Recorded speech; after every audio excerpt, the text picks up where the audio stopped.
Good evening and welcome to the DEI Committee for the Gilliland Central School District. Tonight is Wednesday, April 27th.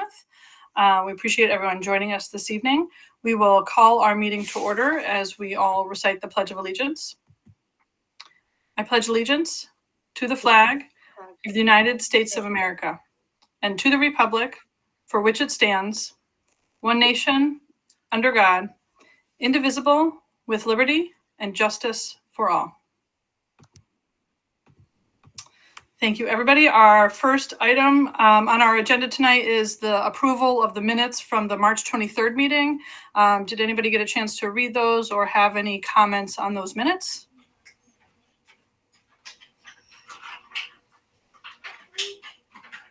Seeing no comments, anybody would like to make a motion to approve those minutes? Aye. Joe, second Gloria. Any comments? All in favor to approve the minutes from March 23rd? All right, minutes approved. Thank you, everybody. Christina, do you have a comment? No, sorry, that was just me approving. Oh, that's okay. Thank you. All right, we'll move on to our next agenda item, which is a report from subcommittees, and we'll start with our community engagement subcommittee. All right. So I'm excited to share out our report this week. Community engagement, we had just yet another really powerful conversation. And one thing that I'm really happy to share about looking at our minutes, we have folks who are willing to start attending PTA meetings just as liaisons to listen, learn, and the visible presence, that DEI is important, and really starting that on the local level, and 5 out of 7 buildings so far. So we're looking to expand that. Hopefully we'll get 7 out of 7 soon, but right now I'm really happy to see that we have 5 out of 7 buildings. And beyond that, the engagement committee also spent a good amount of time reflecting on the last full meeting that we had together here. So some folks had, mentioned that they wanted to really take some time going through things and looking at Columbus Day and Indigenous Peoples Day and seeing, okay, how should we approach this? And one of the things that as a committee, it was, okay, we're going to take time to both do some more learning of our own and also to reach out to members of the community and learn and listen, hear perspectives, and see the complexity and nuance of things. And that was something where, even in our internal group, we had really fascinating conversation. I think everyone who's part of the engagement subcommittee that's present would agree with that. We easily spoke for an hour about things and really into the nuance in the ways that different groups have been disparaged, and so how do we honor folks' histories while also honoring where we want to go forward as a community? So that's really going to be the next thing that we're doing over the next 3 months, I want to say, to try to do some more engagement. And then finally, of course, we want to and publicly and continue to support the students in the coming anti-hate rally towards the end of next month. So reaffirming that the goal that we have is really to be listeners and supporters, and to not get too into that space of, oh, we can do this and this and this and this, but really seeing, okay, what is it that is needed from us, and then act accordingly. Great, thank you, Matt. Any questions for Matt and the engagement committee?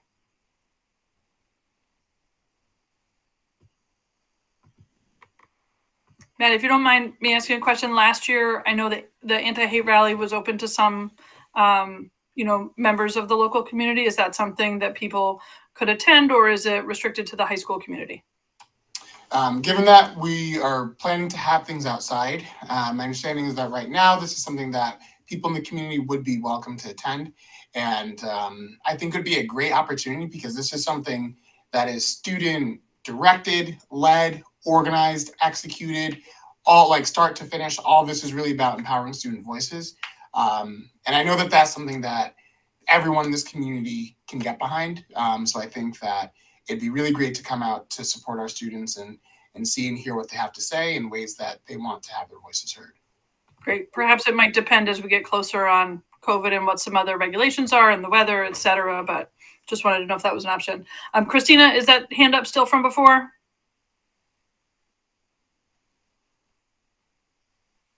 I'm guessing so. Elizabeth, thank you. Could you remind people of when it is again, the anti-hate rally? Absolutely. So our target date right now is May 26th, and this would be after the end of the school day. And so the specific start time still needs to be finalized, but it'll probably be shortly after the end of the school day. And that's that Thursday is going to be the last day right before the contingent holiday. So we're looking, if I had just off the top of my head, this might change sometime around like maybe 3:30. So somewhere around there. But the date, the 26th, barring rain or some other weather-related thing, is the date that we're shooting for. All right, Seema? Well, actually, Elizabeth brought up now another point. So will an email go out to the district, like the families and parents, et cetera, about that rally? I don't remember how it's communicated. So the last year was one that really kind of came from moments of passion and inspiration on the parts of students. So it wasn't something that was like a year-long planning process. This year, though, I actually did speak with some students, and even tomorrow there's another planning meeting. So working on the details of that. I think once they all feel confident and comfortable with the way things are going to look, then we'll start to have that. But my hope and kind of understanding is that we'll start to do some more of that advertising over the course of the next few weeks and get that out. And I think it's totally reasonable to get an email sent home to families in the community about that. And did you say, Matt, I apologize if I missed this, you said that people on the engagement subcommittee will go to different PTA meetings to kind of get feedback? Okay. Yes, and so it's not that no one's like there like on assignment to like do X, Y, and Z, but it's really just we are community engagement, and so that just seems the perfect way to engage the community, and especially at the local school level. So we do have 5 out of 7 schools so far for that. So I'm pretty excited to even just being able to share out like what are the conversations that we're having on this committee, what are things that we can help support happening in different schools, and then also to be able to bring things back to both the engagement subcommittee and also this larger group. Great, thank you. Yeah, of course. Thank you, Matt. Much appreciated. Next, we'll move on to the research committee. Louis, is that you for this week? Or Leah? Hey, it's me. Can you hear me? Yep, we can hear you. Thank you. I'm on a new computer, so I'm not sure what I'm doing. We had a good meeting this week. Elizabeth has hopped on to help us out with our committee, and we met last week. We've been working on a survey for teachers in the district around what resources they're using now of the district and state provided resources, and what kind of things they're looking for to help them teach tough subjects. So the idea we had was to sort of pick a point in history and survey a handful of teachers from a couple of different grade points of how they're teaching that, be it the civil rights movement or some common topic of social studies that would tie into DE&I, and kind of get some free, what do you call these, free response, written response answers, so we can get some ideas on there's a Google Drive with quite a bit of materials right now, but sort of how to best support teachers in making that jump to wanting to teach a new subject or wanting to bring in a point of view that isn't theirs, what would make them feel supported in doing that. So that's the survey that we're working on. And then we also did a side job in the last month on researching Columbus Day and Indigenous Peoples Day titles for that holiday and kind of what the trends were. So I've submitted that research to Matthew, and we are cranking along. Great, thanks, Leah. Any questions for the research subcommittee? So Matt, can you work with us to provide the candidates to take the survey? I mean, the survey is basically done now. We put together, but we need to get candidates. Have an idea of the candidates of each categories, but and we need to get an email address of those candidates to take the survey. Yeah, absolutely. I'd be happy to do that. Yeah, have a meeting next subcommittee meeting. You can join us maybe to get that. Absolutely. And Thank you. yeah, and connect even with building administrators and instructional administrators to be able to, you know, get a good cross section of people across the district. So absolutely, absolutely. Okay, thank you. Elizabeth? Can I just add briefly to what Leah said? Of course. So I think we're looking to find out if teachers have devised their own materials to kind of supplement whatever are the main materials that they use for the curriculum, and what has worked well. Whether maybe they've used that stuff in that Google folder, and if so, like, how has that worked? Have they used that stuff, and has it worked well? And you know, are there particular topics that they feel they would like to talk about, but they're not sure how to do it, or topics that have been entrenched in the curriculum for years and years that they feel are outdated and should be, you know, exercised from the curriculum. You know, one that comes to my mind is, you know, the study of minstrel music as one of the main forms of musical history in the United States, alongside of, you know, opera and musical theater and stuff. Like minstrelsy shouldn't really have a place in the, you know, as a main category of music in the United States, in my mind, being taught in music class as a great form of music tradition or something. So anyway, things like that. Is there something in the curriculum that they think is out of place, and what is that? And is there anything that they think they could learn more about, you know, in terms of DEI, whether it was through additional materials that somehow could be created, or whether it was through any kind of training or something? So anyway, that's what we're trying to suss out, is what do they need? What have they done that's good that can help other people to learn and stuff like that?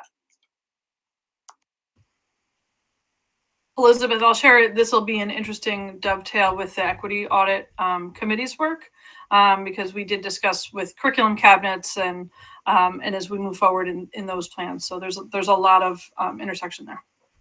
Any other questions for the research committee or additions? Go ahead, Mike.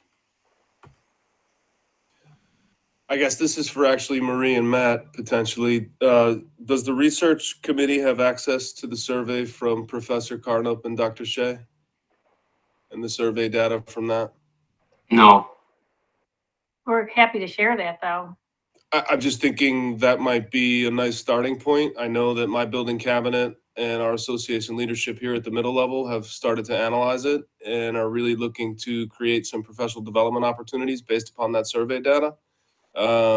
And it may provide a starting point for the research committee to take a look at. You know, some of these schools have reliability. You know, there wasn't a lot of participation rate, so some of the schools have less reliability than others in terms of the data. But I do think it is telling, especially for the schools that had good participation rate. Can you share with us the data? I mean, I was about to ask about sharing the data. I mean, after the data comes out, we need to share the data, but to share with which group of people before it goes to the public, that we need to discuss with Matt and other folks. But if you can share the data from other surveys, relevant surveys, that would be helpful. Our focus is kind of very much on the DEI teaching material content, and that could be some overlap, but we want to check where we are in terms of, you know, previous data. Mike, what is the survey that you're talking about? So we were approached, actually I was approached by Dr. Deb Shea from St. Rose and Dr. Jennifer Carnop. She's now out in the University of San Diego, I think, right, Marie, is where she went. Yeah, that's right. Yeah, so I had worked with Dr. Shea supervising some administrative interns with her. She knew that we as a district were moving in this direction, forming a DEI committee, creating a position for a DEI coordinator. She was interested, the initial research question was, she was interested in how professional development related to equity, inclusion, and diversity spreads across the system, across the building, in terms of social networks and social connections. So who are the influencers in this building that people go to when they have questions about curriculum materials, inclusive best practices in instruction, diversity in terms of unit planning. So she was initially, from a research lens, interested in the social network piece of that.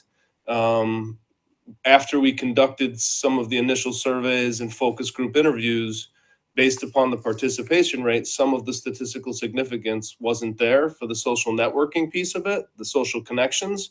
However, the data that we did get from the survey was still valuable. And I mean, it was something that was free that we had access to. So I know in our building, not only is our building cabinet using that to think about what professional development we can plan for next year in this area, but, you know, like I said, we've also worked as an administrative team to take a look at it and glean from the survey data, what are some takeaways that can help lead this conversation moving forward, both in buildings and as a systems level. So I think if we have it, we might as well share it and take a look at it and see if it's useful. Yes, and I'm happy to, at the next research subcommittee, go into that and explain any of the different points that, you know, might have questions about too. Thanks, everyone. Anything additional for the research committee? All right, great job, great job. Moving on to the audit committee, I'll give the report for that. So Dr. Lynn Wells was able to join us at our committee meeting only earlier this week. So she shared that there were a few of us who met with Natalie McGee from Progression Partners. You know, we have been looking and working with BOCES to get some recommendations for our equity audit, because as we've come to learn, not only the scope of the work is too large for the committee, but there's also, you know, other issues with us doing the work internally that are, you know, pretty complicated, not the least of which is, you know, the bias of us doing it ourselves. And so we have been looking for quite some time on formats of equity audits that we like, talking with some people, doing some research, and we were really thrilled to finally meet with Natalie McGee from Progression Partners to get some details on what it would look like if she worked for the district. So Lynn was able to share with us some information about costs and also the structure. So just like a brief overview of the structure, there would be really a combination of professional development called an Equity Institute, then what is called a learning walk, where each individual school will have an opportunity to do a learning walk, which, as we've been talking, is kind of like an audit, a comprehensive look at the school to assess the school environment and opportunities. Focus groups is another piece of it. And then also the plan would also include the creation of equity action plans, so that we would leave her work not only with a full assessment of how we are doing as a school system and also individual schools within the system, but also each school would leave with an equity action plan. So we were really excited to meet with her. We found it to be very positive, and really had a combination of that professional learning so that we could build capacity in the district to continue the work even after she left, and continue those action plans. As a subcommittee, we had a handful of questions that we sent on through Dr. Wells to Natalie McGee, and we would like to recommend to the DEI committee that we make the recommendation to the board to proceed with Progression Partners to work, specifically Natalie, to work with the district. Anybody on the committee, are there details that I'm missing?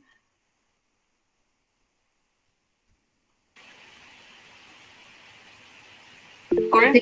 I think mentioning the fact that some local district, I think Bethlehem Yes. was one. Yes. You might want to mention that and talk about that a little bit. Yep. So Bethlehem used Progression Partners and had an overwhelmingly positive experience. Got some feedback from Bethlehem about their experience with Progression Partners. They were very happy with their experience with Progression Partners. Other positive things that we were really happy about, not only is this through BOCES, but also also there is funds available through, Marie, correct me if I'm wrong, Title II and Title IV, that will be able to be used in order to fund this. So the funding is there, and this is significantly less expensive than some of the other, one of the other groups that we were looking at. Barb? Just a quick question. Do you have an estimate of the cost? Marie, do you want to pipe in there? I believe it was like $3,000 per day. Yeah, I was doing the rough estimates. I think it's around $60,000 all in, which includes the several days of professional development, the equity action planning, the equity walkthroughs in each of the 7 buildings, and the focus groups. Yep. So it's actually quite reasonable for the amount of professional time that she's going to be spending with us, and with tangible things at the end that Yep. can help us frame our work. You know, honestly, I'm not going to pick on you, Matt, but it also will help frame the, you know, the focus going forward. I think it's just a terrific investment in her expertise, but marshaling our own expertise as well to do it. So when we look at the cost, there was another group that we were looking at that was multiple $100,000. And so while this might seem like quite a hefty price tag, it's significantly less, and we're getting significantly more. And as a subcommittee, as we were looking at, really the charge of our subcommittee at the outset was to facilitate the district to complete the audit. So we had really already made a commitment as a committee to complete an audit. And so this really is a progression from where we were. Barb? Just a follow-up. Do we have copies of their reports for Bethlehem and any other school district? No, those are private. So those reports would not be something, I believe, as we were speaking, Dr. Wiles, those reports are not something that would be open to the public because they're in district documents. It's not like we did the building use study. Was that maybe 8 years ago or so, 10 years ago? It's not something that would be presented in that form, like at a board meeting. I think at a public event. I know we talked about this in the subcommittee because other people had questions about that, and I don't think it would be something like, if we had that, we would, you know, probably not want to share that with other districts. But I think you can correct me if I'm wrong, Marie or Amy, that that Lynn was going to ask people in Bethlehem if they would be available if we had questions to ask them ourselves. And I just wanted to add, I think you mentioned, Amy, that there was funds from Title II and Title IV to supply funding for this, but I just wanted to add that I think those are funds that are earmarked for DEI efforts and for PD. So it's not like you know, they're for taking away from something else. They're for this work. Yep, exactly. Tibisai? Thanks, Seema. I just wanted to, because I've done this work in consultancy with school districts, and it definitely, confidentiality is definitely a big point of contention. But I think that what would be better to think about looking at and asking Bethlehem and some of these other school districts were what initiatives came out of that, out of those reports. That's a better way to approach it. So that way we can see, okay, where were you prior to doing this work? What initiatives came out of this work? And that could give us a real gauge as to, you know, the effectiveness of whatever the survey and the equity audits were in that school district. So I just wanted to offer that up as a potential for looking at data in a different way, but still getting us an understanding of the value of the work.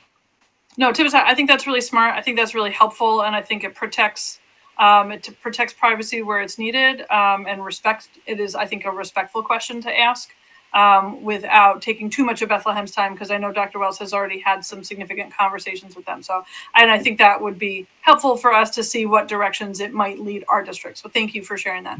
Gloria. Yeah, I was going to say that's exactly what the subcommittee, some of us were asking, you know, if we could talk to even, could I talk to some board members, you know, that were there when this went on, just to get some, you know, on the ground type of information. Yep. Barb? I guess I'm just struggling a little bit. I mean, all the other consultants that we've hired, be it transportation, special ed, time studies, we've shared with the public, and this is a pretty big expenditure. I don't understand why we wouldn't share at least some of the findings of the study.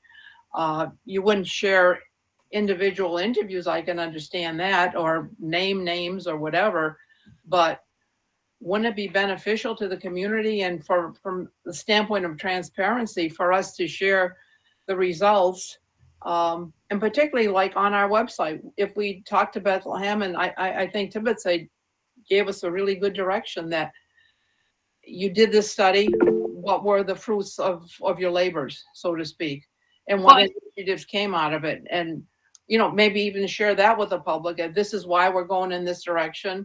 It was a successful adventure in Bethlehem or any other school district that you know that they worked in, and share that. But just to say we're not going to have any transparency, I think is maybe moving in the wrong direction. I don't think that's what was said. I think what was said was that Bethlehem's not just going to hand over all their materials to us, because Bethlehem has privacy with its own school district. So we can't just expect them to just give us everything so that we can see it. That's what we were talking about, not a lack of transparency from us towards the public. Yeah, I think that it would be a good question to ask progression partners what are some pieces, what are some ways that districts have been transparent about this process with their community, and what are some good pieces and ways to share the work with the community as it's progressing and then when it's finished. Does that make sense, Barb? That makes great sense. Yes, absolutely. As long as the community knows what we're doing and, you know, they're sort of.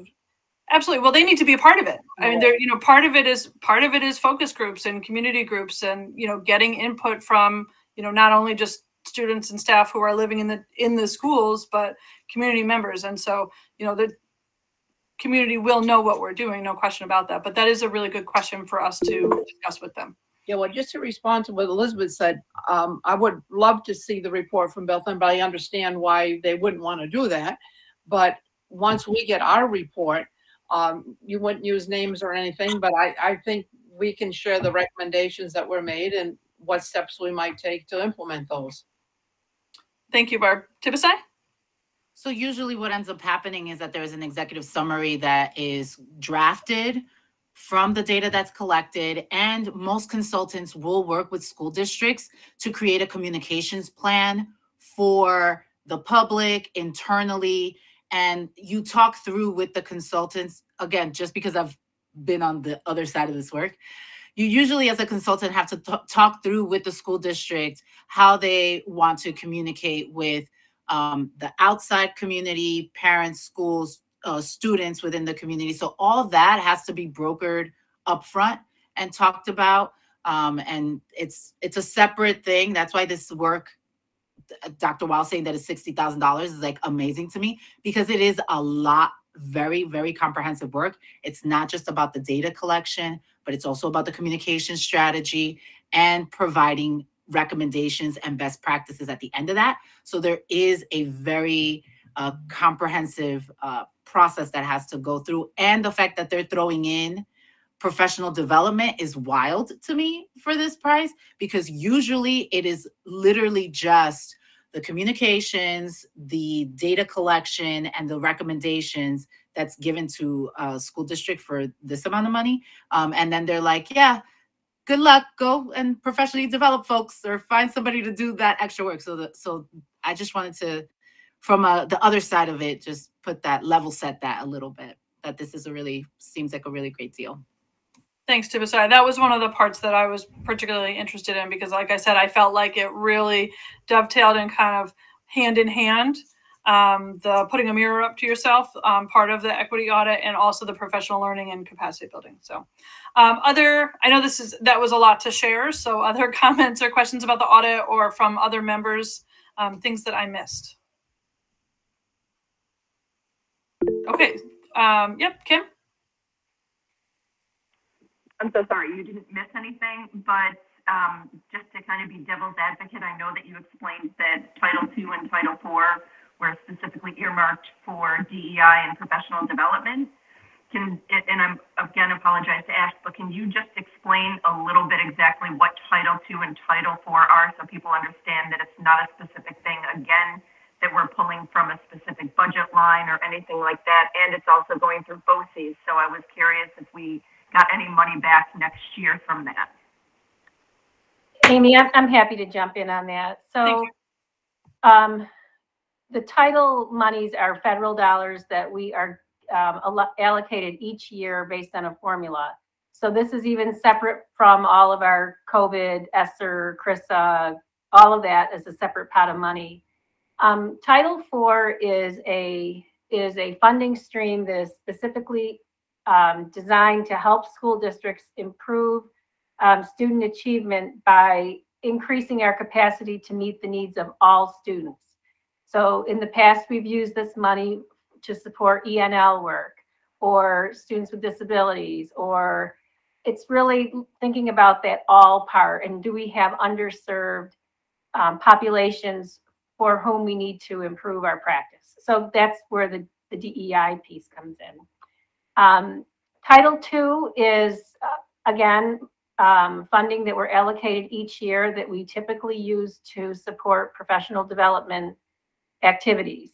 And in fact, the resources that we have available to pay for this are actually carryover. So it's not even new allocations, it's money from last year that we haven't been able to use fully. So it would take our federal dollars that are allocated each year for this targeted kind of work. Does that make sense? Oh, and the BOCES question. When you work with BOCES, if you are using grant money, you don't also get aid. That would be double dipping. If we didn't have these funding sources and needed to pay for it out of the general fund, then we would pay the bill, and then the following year we would get about 55% of that back. But because we have the grant funding, we don't do the aid. So I would also aid. I would also add. I know I said that our recommendation as a subcommittee was that we make the recommendation to the board to move forward with progression partners. And although Dr. Wells did share the plan for the funding, we didn't feel like that was necessarily our responsibility. Just that really the equity audit subcommittee was looking at. I mean, we've been working for quite some time now, and we feel like we've landed at a really good spot with the audit. So I think they're good questions about the funding. But as far as our audit committee, that wasn't something that we were really responsible for. Elizabeth. Would those Title II and Title IV monies cover the whole 60,000?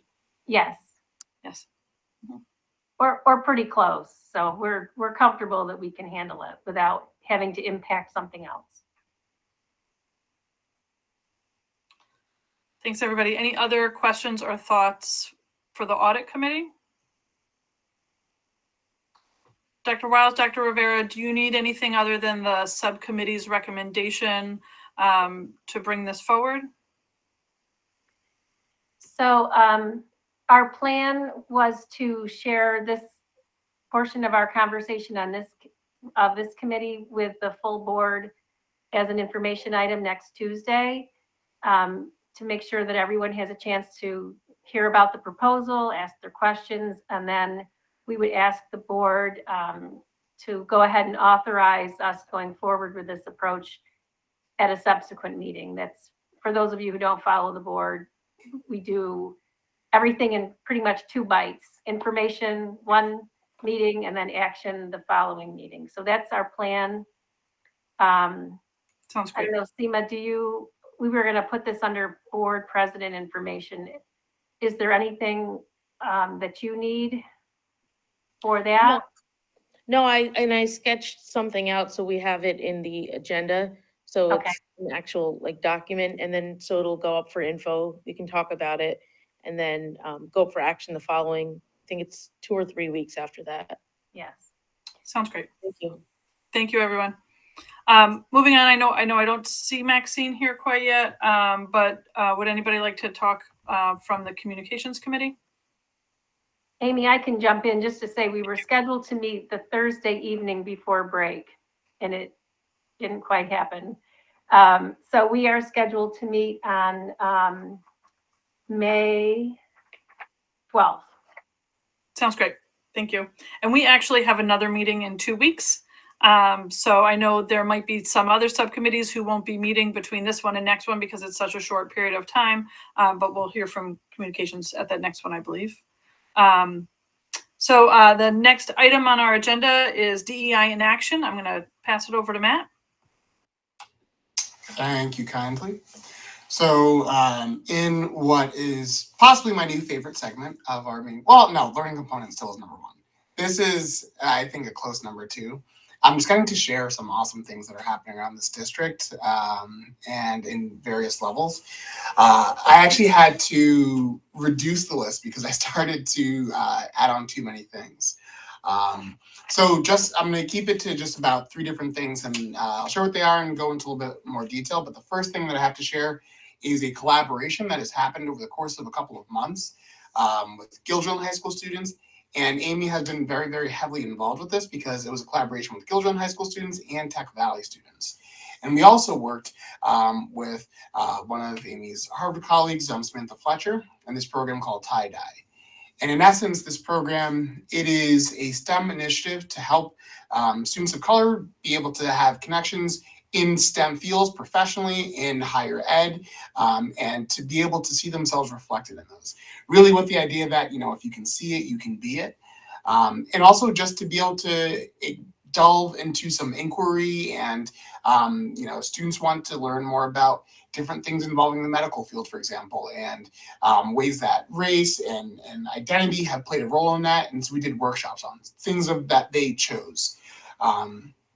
So this was our workshops were over the course of 2 different months with planning with Amy, myself, and Samantha before that. And the last session was really just dynamic. And just to give everyone kind of the scope of how big this is, we had higher ed folks from a bunch of different schools, Clarkson included. Thank you, Dr. Rivera. But Harvard, we had people from Microsoft and TikTok and Google who were all there sharing their talents and their gifts and their knowledge and offering mentorship to our students. So that was really something that I'm so proud to have been a part of, and really in awe of what the students did and of that panel day, just seeing how that kind of played out. The next thing that I'll share, I was fortunate enough to be able to still attend an EF tour that had to be rescheduled due to COVID. So this past, about a week and a half ago, the Wednesday before break, I ended up leaving, and this trip was organized by a Gildren High School teacher, Brene. And so we went to Paris, Milan, Florence, and Rome with a group of students. And I just can't sing enough praises about the cultural knowledge and global citizenship that came from this experience for students.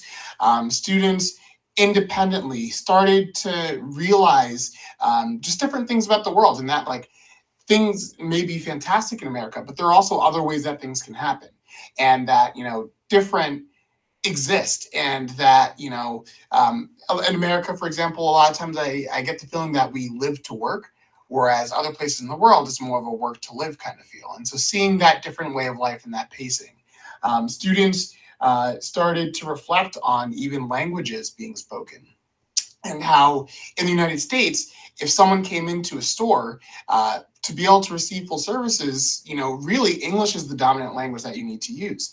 And they started reflecting that, ordering gelato in the middle of Rome, they were doing that in English, and people were accommodating them. And so that was something just about, the idea, in the United States, we don't have a national language. So to be able to see themselves as global citizens as opposed to just United States citizens, and to also be able to see the world beyond our fantastic community here. So that was an amazing thing. And it's something that I don't want to jump the gun here, but I am definitely looking into, and I want it to be a passion project of mine as much as possible, to see ways we can expand offerings of this to other students. Because as much as this is really just sounds like a dream vacation, which I'm not gonna lie, was really, really amazing and incredible. The learning and the cultural awareness that comes from something like this, it really is unrivaled. So that part was something that I really, really latched onto. And then the last thing that I wanted to share was a partnership that happened, courtesy actually of one of our other committee members who's unable to be here today. Florence, amazing. I could go on a tangent and I'll do my best to not. But I almost just said Florence instead of Dee's name.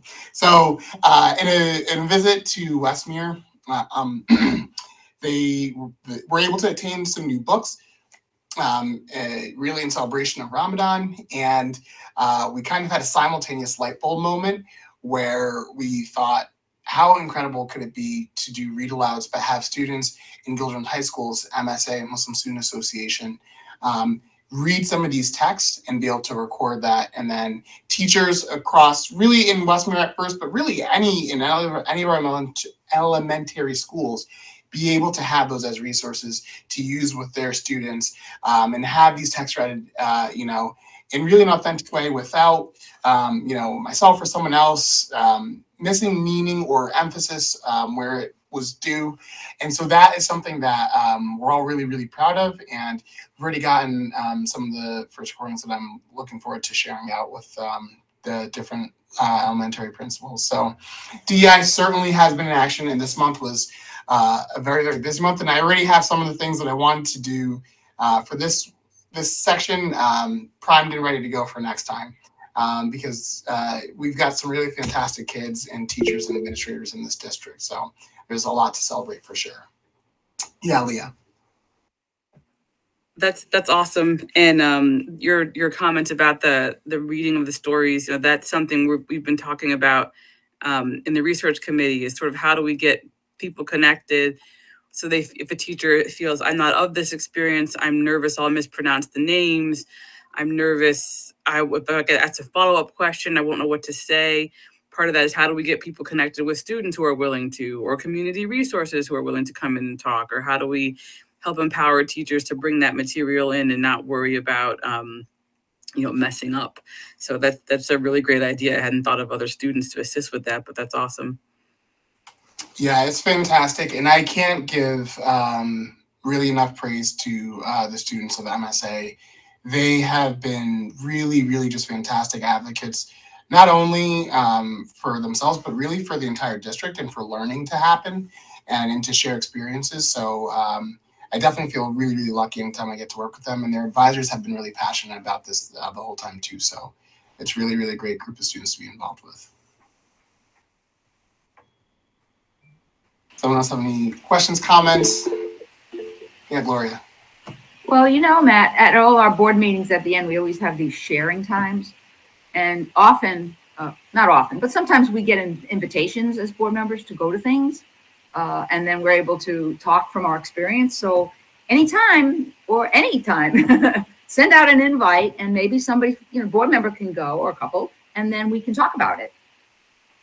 So that's coming from another voice, coming out at the board meeting at the end. All right, that sounds fantastic to me. Consider this everyone's official invitation to the Anti-Hate Rally, May 26th. Looking forward to seeing all of you there.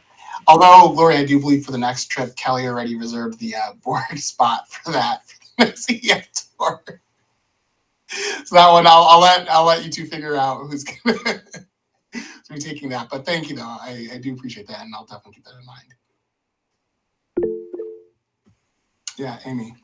Yeah, I just wanted to pipe in on tie-dye because Matt, you and I work together, and I just want to give a huge shout out to Matt because I got connected with Samantha last spring because she did tie-dye at the graduate level, and she and I had been working together for a number of months to talk about how to move at K-12. And as soon as Matt came on board, I brought him in and I said, hey, you need to do this with me because it's just going to be so rewarding. And Matt, you really spent quite a bit of time with us with the planning to make sure that it was a positive experience for students. And I think when I roped you in, maybe you didn't know how many meetings we were going to end up having on it, even this morning.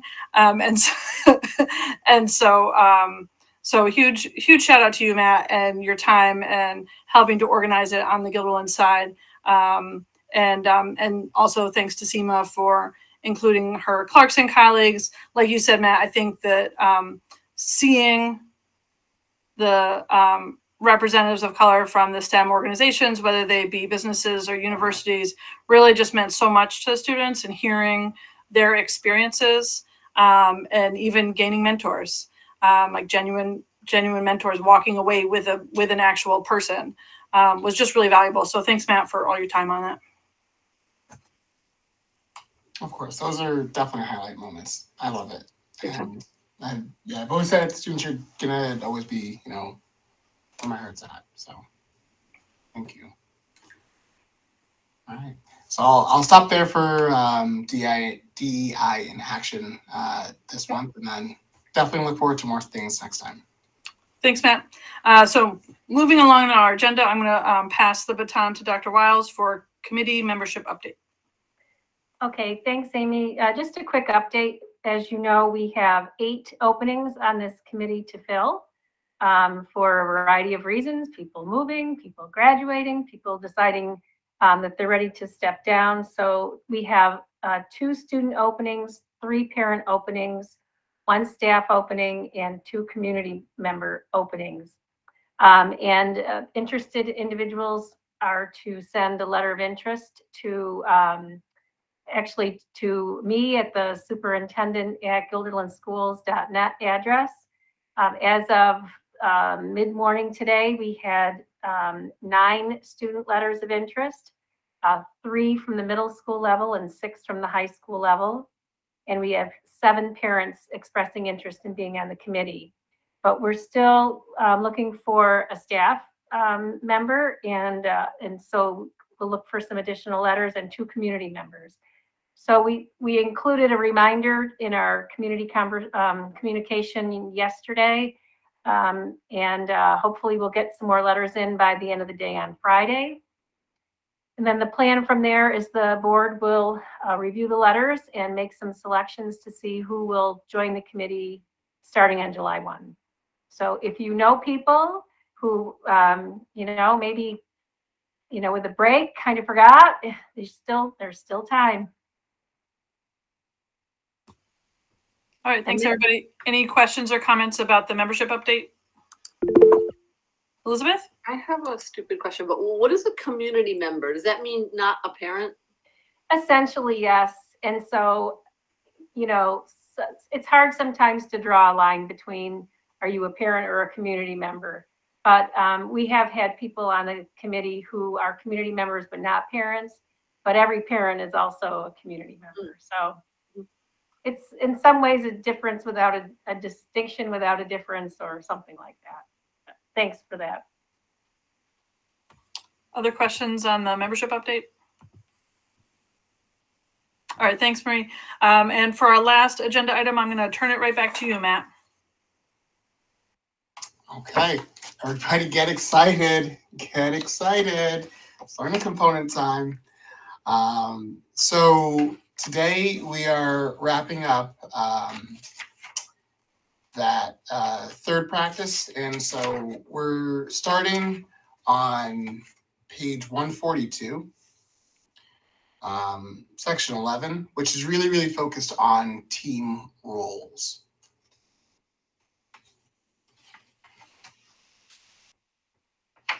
So the first place I wanted to kind of direct our thinking is the pause and reflect section on page 144. Really looking into the latter 2 questions.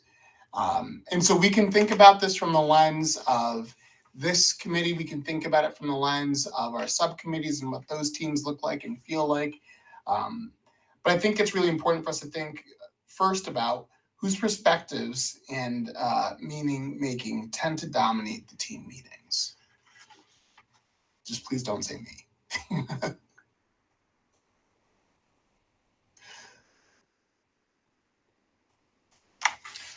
And if we feel like there isn't a specific voice that dominates the team meetings, I think that that's worth noting as well.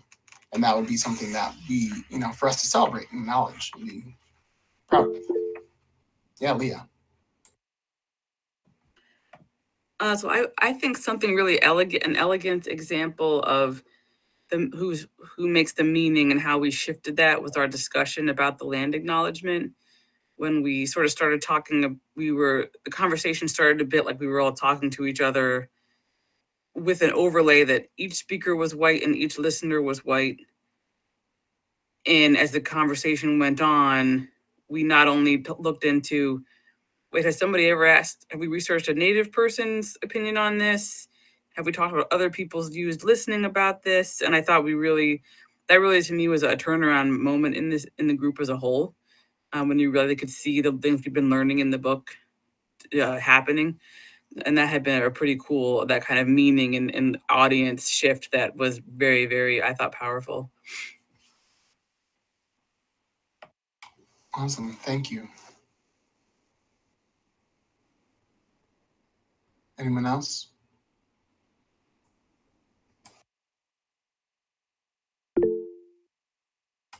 Amy? Yeah, I'm wondering just to the group if it, just knowing, whose perspectives dominate, also whose perspectives aren't heard. And I'm wondering if that's something as being part of a team to be conscious of. Sometimes we look at who's dominating, but often hiding in the background are the people that aren't dominating. Absolutely. And to that point, I think it's really important.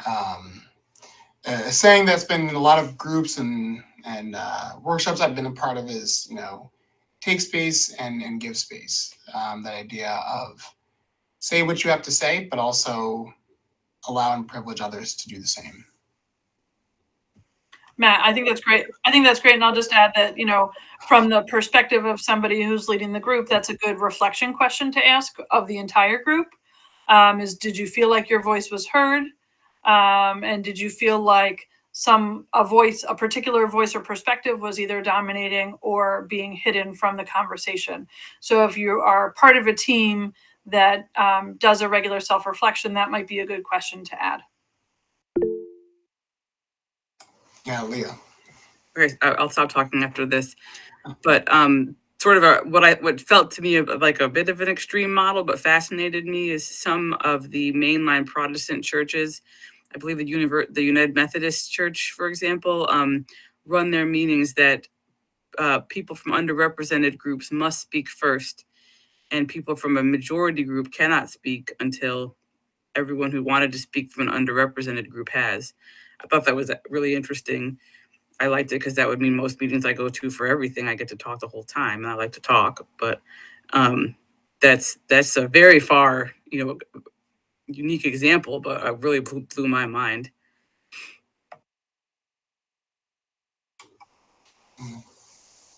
I agree. Elizabeth? So if I think about like this group and stuff, and even just this meeting tonight and who's talking and stuff, it seems like maybe the students on the committee don't talk as much as other people.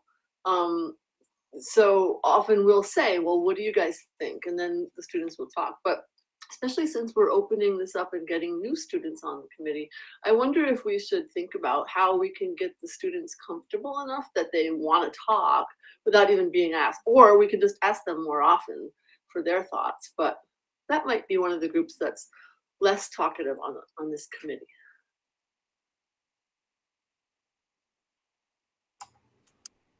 Thank you. And I mean, I guess in that spirit, do any students have anything they want to say about that?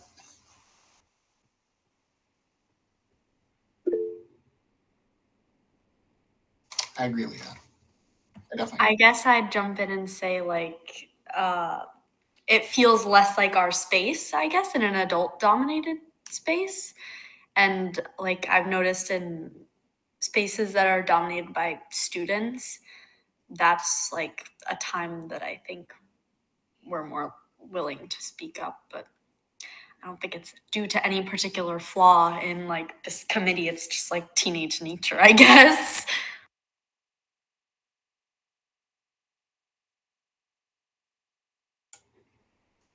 I think that's fair. And that kind of, yes, go ahead. I'm sorry. Well, to that end, in hearing Nora say that, my thought process was, why don't we have a student-only subcommittee?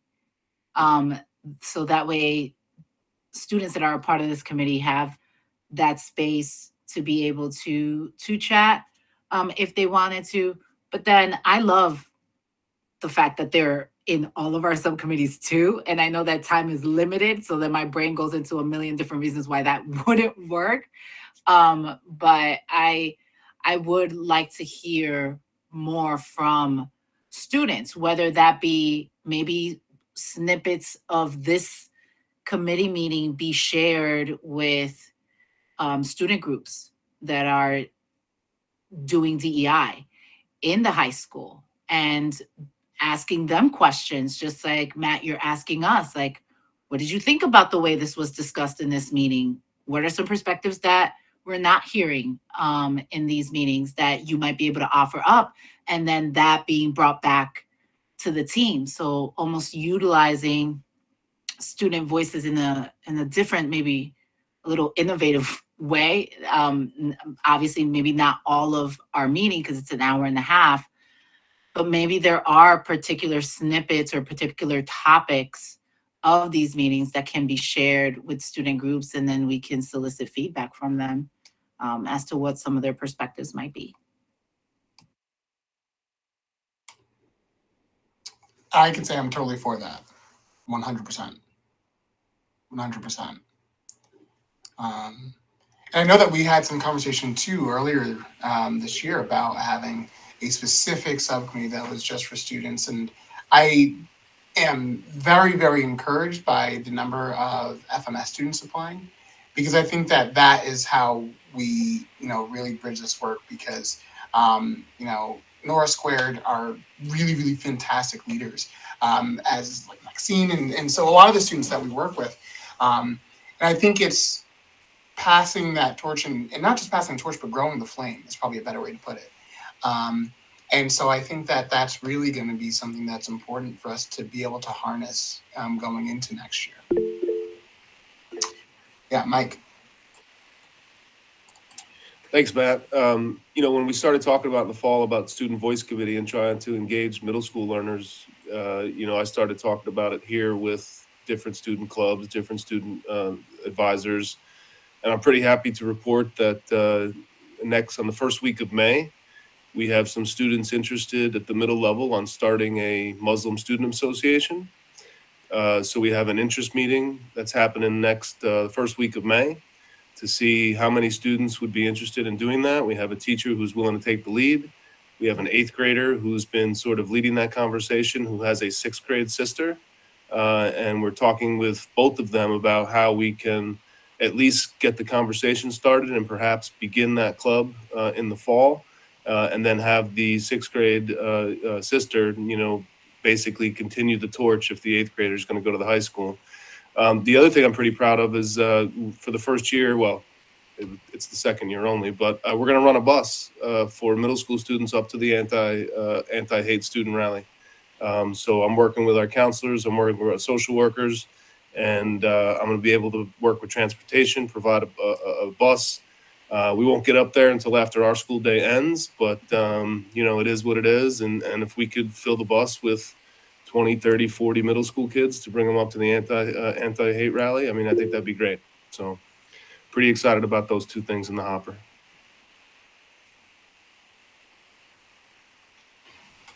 Yeah, thank you, Mike. Can I ask what the students on the committee think about the idea of a student-only committee? And we may have talked about this before, but I don't remember.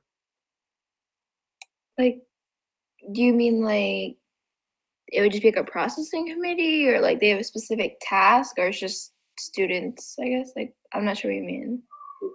So would it be the Farnsworth students together with the GHS students? Is that what we're thinking? Like Tibisai and... Oh yeah, sorry, I was confusing it. I think it's a cool idea, but also like there's obviously the struggle of how like the different start times. But I even think like having FMS as its own club, like its individual, kind of gives it its own power, that like you don't need high school students to like supervise you. because I think that's the thing about clubs is like you're able to kind of like operate with your own autonomy and like find ways and kind of like discover and make mistakes on your own. So I think almost letting them test the waters on their own, but like obviously, you know, you can have some discussion and definitely we can like meet, but like even just having their own, I think that'd be a great idea.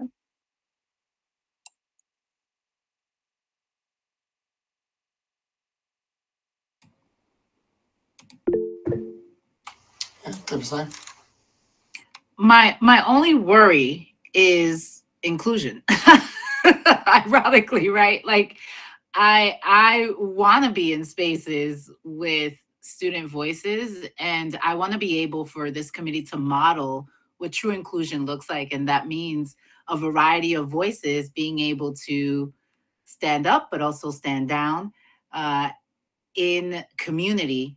I think that what's really bringing it back to the question that you asked about our committee, we've tackled a lot of difficult conversations, and sometimes, you know, folks have left a little bit like, oof, that was difficult.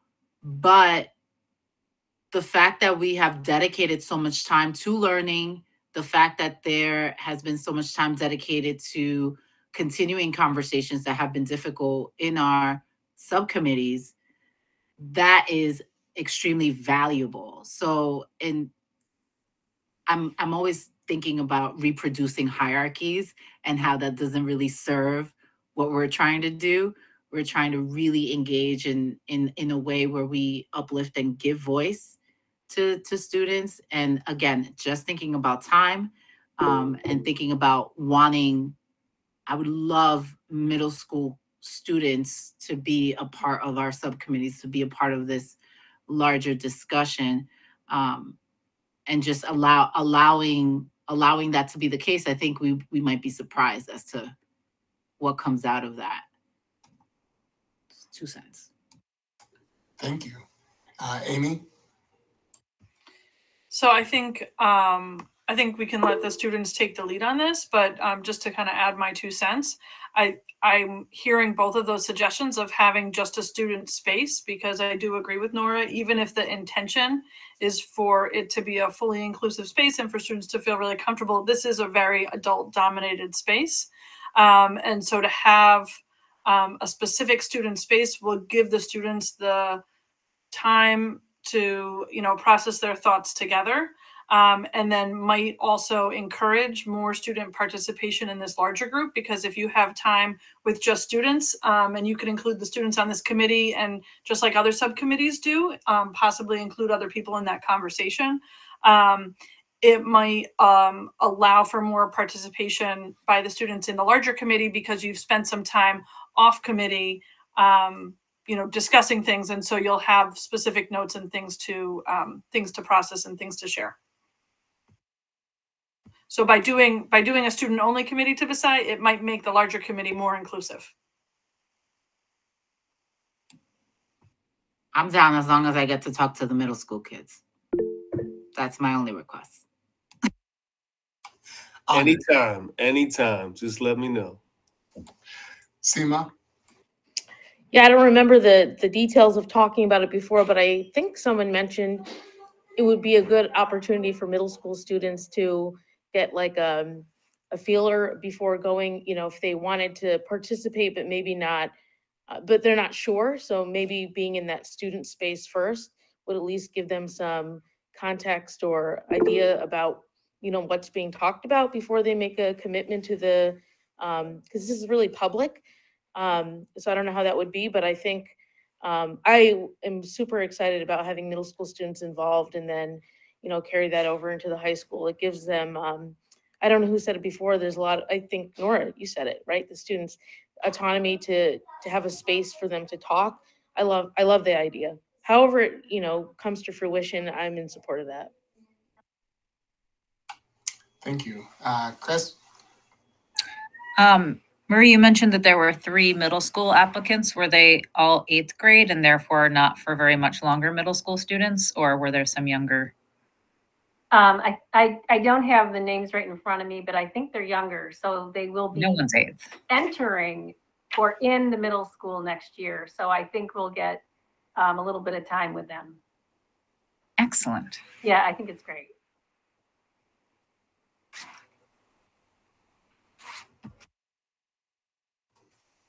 So I'd like to use what we've talked about kind of as a springboard into, and we already organically went there, which is what I was hoping would happen, some kind of critical self-evaluation. And so at the bottom of 151, the section title is Consistently Advance Equity in Ways That Engage Others in Powerful Collective Action. And I'd like to invite everyone here to take a moment, reread those bullet points, and to think about which of these things do we feel that we are doing and doing well, and which of those should be markers and goals for us to improve moving forward. And obviously we can improve all of them all the time, but really what are the areas that we see as our largest parts of growth?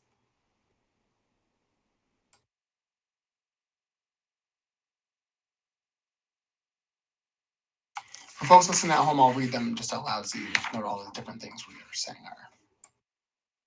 are. Model the methods you want. Oh no, I lost connection. We can hear you. Oh, you can't? Oh, so you, oh no, that means you heard me say my, oh no. No, Yeah. Oh, that's embarrassing. Okay, it's a good thing this is recorded. So I said model the methods that you want others to use. Have the courage and conviction to ask tough questions and point out uncomfortable truths. Take personal and professional risks. Persist over time, and be humble but firm in your commitment. So I can't really see anyone right now. So if someone else could facilitate, that would be fantastic. I got you, Matt. Thank you. Mm-hmm.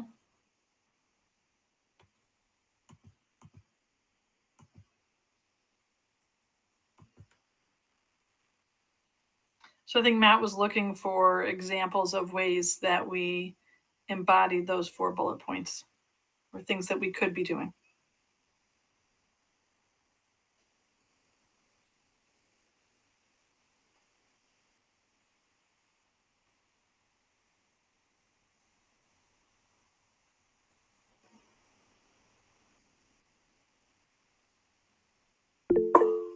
Joe? I think I can think of many, many occasions where folks in the group have been humble but firm in their commitments. Dialogue, it's at times we've disagreed, but I feel disagreeing respectfully and in productive ways has been a recurrent dominant theme of the work of the group. Thanks, Joe. I would agree with you, Joe. I think that we've had many, difficult conversations, many challenging conversations on topics that maybe have not been openly discussed in different venues. And I think this is the place for that discourse. And I think we've done that well. Yeah. I just got to shout the students out again. A few times the students have just dropped some truth on this call that was so uncomfortable to me, and I wanted to fall out of my chair, and I'm incredibly proud of the students. Same. I'm seeing a lot of head nodding. Gloria, did I see your hand up? Well, I was just gonna, I was so glad that Joe said the one he did, because I was gonna say the same one also. I've never been in such a varied group. We all have a vision, but everybody is so respectful of the way each person expresses that vision and listens with such an intent to really understand. I've just been blown away by that. I think we've done an excellent job at that.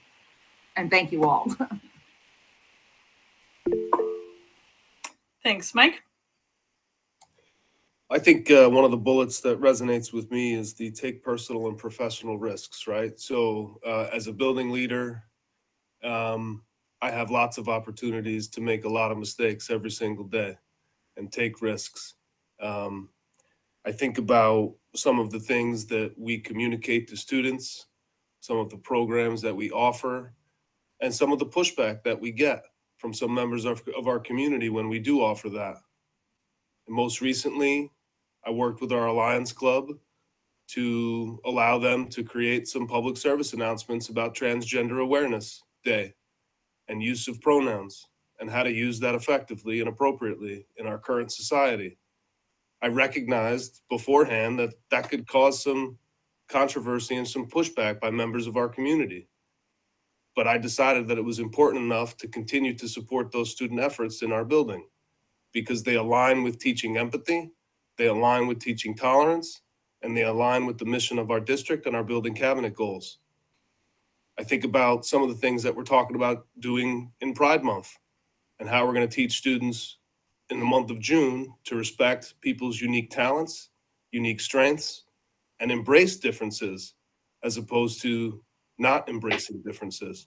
Because these are all lessons that our students need to be exposed to, regardless of anybody else's opinion on how people feel about that. I think that students need to make their own judgments. And I think as a public school, our role is to make sure that we expose them to all of those opportunities so that they can become informed citizens and community members and then pay it back. So when I think about these things, I think about the stuff that I got to deal with every single day and whether or not it's going to cause too much controversy and whether or not it's something that I can support. So that resonates with me. Thank you, Mike, for doing the work. How do we see those PSAs? Are they shown in Farnsworth or? Yeah, so our morning TV news broadcast, you can check out our FMS YouTube channel, and you can see right now we have many of our students who are producing some public service announcement that align with our Positivity Project work. And there's a lot of overlap between the Positivity Project work and the stuff that we talk about at this committee, as well as some of our inclusion efforts over the course of the last few years here as a building and as a district. So while some people may watch those student-led productions and have an opinion that may be different than mine, I'm still supporting students who are making those productions that I think benefit all of us. Thanks, Mike. Other ones of the bullet points that people feel like you either do personally or we do as a committee?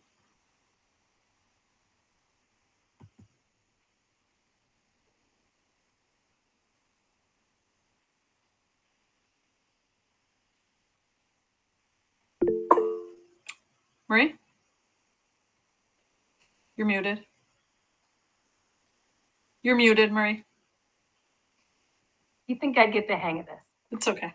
I just want to underscore the word persist, because, you know, I'm remembering our early meetings and the early months of this when we were very much struggling to find our way, to find our rhythm. We tried 5 or 6 different variations on an agenda, and we didn't give up. And I think we found a framework for doing our work together as a group each month. And so, you know, I'm proud of the group for not throwing in the towel. I'll second that. That was the one that I was thinking of, because I feel like not only have we persisted within the meetings during the time that we've committed, but we've committed a lot of time between the subcommittee meetings, the actual meetings, and then the work that we've been doing in between with the reading and the reflecting and the emotional toll that all of these conversations can take from time to time. And I think that one thing perhaps that our work in various venues has done is continue to persist and bring DEI to the top of people's inboxes so it continues to be a priority. So I appreciate the persisting in making it a priority.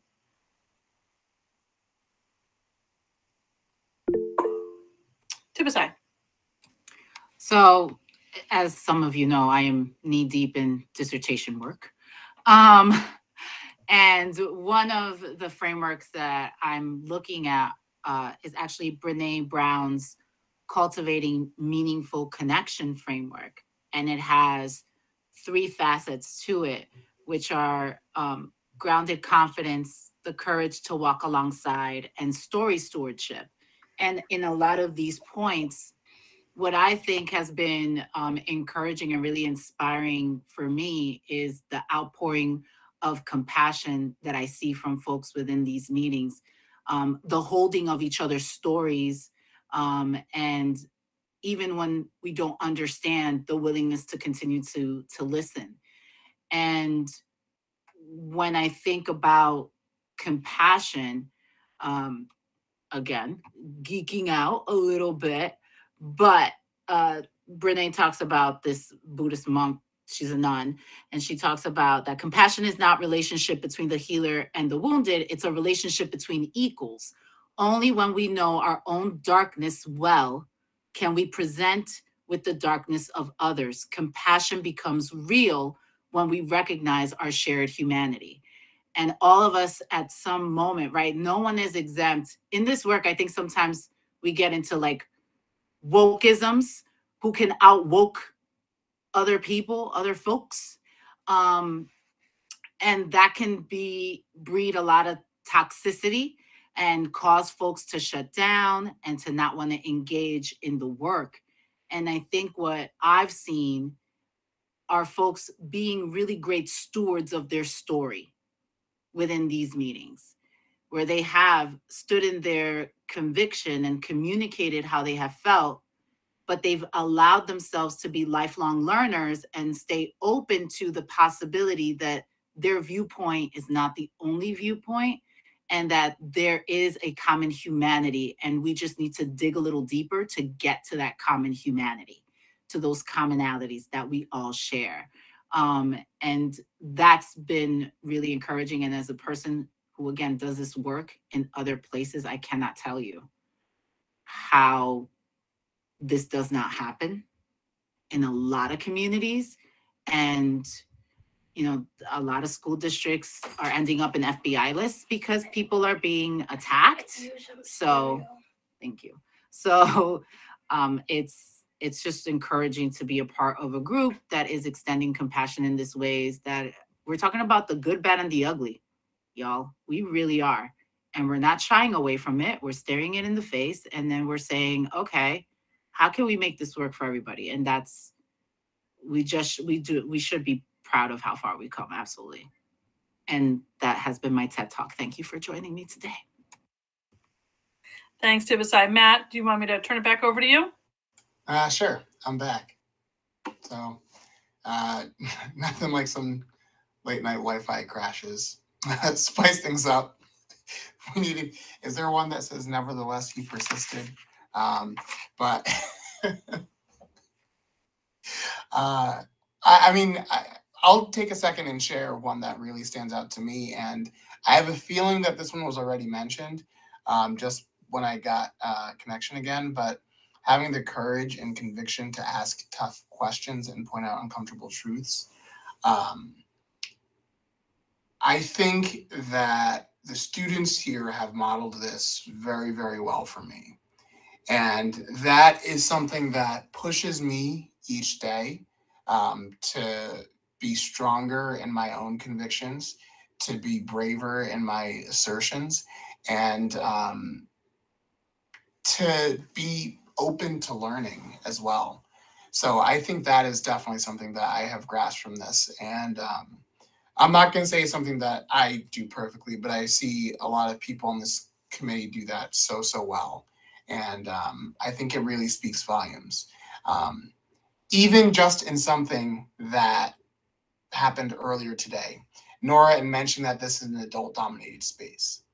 And I want to highlight that because of the fact that it might seem like, oh, that's an easy thing to say. But if we honestly just look around this Google Meet and we think about the degrees and advanced degrees that are here, and people who have X number of years in this proficiency and that proficiency and all these accolades, and for students to be able to enter the space comfortably and confidently and to be able to point out things that we need to do better and that we can grow in, I think that that is so phenomenal. To have the humility to be able to speak truthfully, but the confidence to be able to speak boldly. I think that's so fantastic. And I feel like that's not just an inspiration for us in this meet, but really for the community and for everyone to see. Yeah, Tibisai.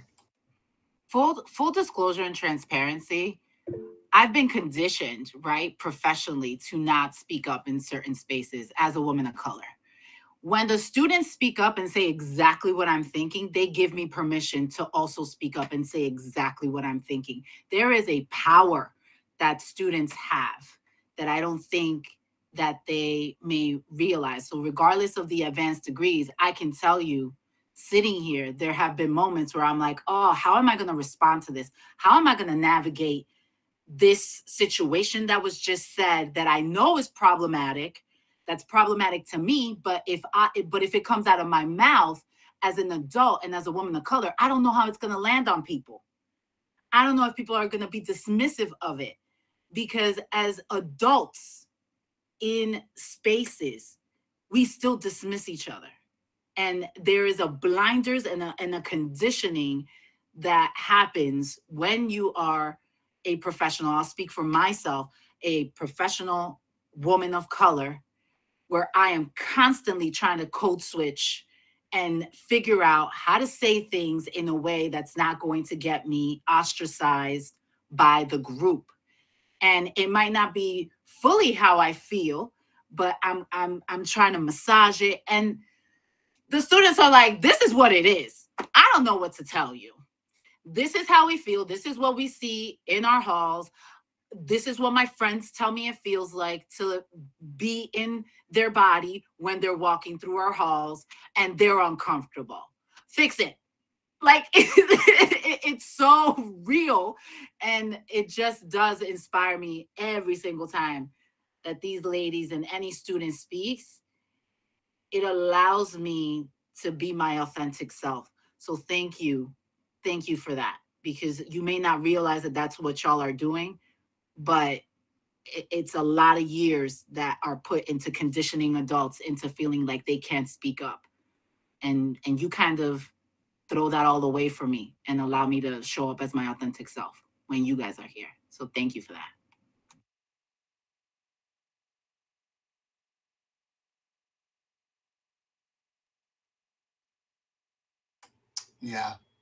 Yeah, I'm gonna go ahead and